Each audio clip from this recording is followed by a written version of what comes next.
আজকে আমরা 5 থেকে 6 ঘন্টার মধ্যে আমাদের একজন পরিচিত কাস্টমার তার ফ্যামিলি সহ থাইল্যান্ড ভিসাগুলি আমরা হাতে পেয়েছি। আসসালামু আলাইকুম, আমি মোহাম্মদ রবিউল আউয়াল। আজকে আবার উপস্থিত হয়েছি একটা অভিজ্ঞতা শেয়ার করার জন্য।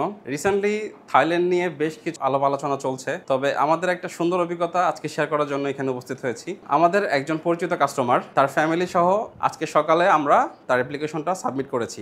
ভাগ্যবশত কিছুক্ষণ আগেই আমরা ওনাদের ভিসা অ্যাপ্রুভালগুলো হাতে পেয়েছি। আপনাদেরকে যদি আমি দেখাই, দেখুন যে এই ভিসাগুলি আমরা কিছুক্ষণের মধ্যে হাতে পেয়েছি এবং এটা সৌভাগ্যবশত আমরা 5 থেকে 6 ঘন্টার মধ্যেই এই ভিসাগুলি আমরা হাতে পেয়েছি। তো থাইল্যান্ড নিয়ে আমাদের বাংলাদেশের মধ্যে বেশ কিছু বিষয় জটিলতা ঘুরপাক খায়, সেই সবকিছুর মধ্যখান দিয়ে আজকে আমরা 5 থেকে 6 ঘন্টার মধ্যে ভিসা পেলাম। এজেন্সিরা যারা কাজ করি বা অ্যাপ্লিকেন্ট যারা আছেন তারা যদি একটু ভালো মতো বিবেচনা করে অ্যাপ্লিকেশনটা সাবমিট করেন, তাহলে হয়তোবা আপনার ভিসা অ্যাপ্লিকেশনটা খুব সহজেই আপনি সময়ের মধ্যে হাতে পেয়ে যেতে পারেন। আমি যতটুকু আপনাকে সাহায্য করতে পারি এই বিষয়টা নিয়ে, সেটা হচ্ছে আপনার যদি প্রিভিয়াসলি থাইল্যান্ড ভিসা নিয়ে ভ্রমণ করা থাকে, সেক্ষেত্রে আপনার ভিসাটা দ্রুত সময়ের মধ্যে চলে আসার সম্ভাবনা আছে। আর এছাড়া বর্তমানে আমরা প্রত্যেকটি অ্যাপ্লিকেশনে হোটেল বুকিং এটা কনফার্ম বুকিং দেওয়ার চেষ্টা করছি। তো যার জন্য দেখা যাচ্ছে যে আমরা ম্যাক্সিমাম অ্যাপ্লিকেশনগুলি খুব সহজে এবং রিজেক্ট না হয়ে আমাদের অ্যাপ্লিকেশনগুলো আমরা অ্যাপ্রুভাল পাচ্ছি। আমাদের সাথে থাকার জন্য ধন্যবাদ। যে কোনো প্রয়োজনে আমাদের সাথে যোগাযোগ করতে পারেন। ধন্যবাদ। আসসালামু আলাইকুম।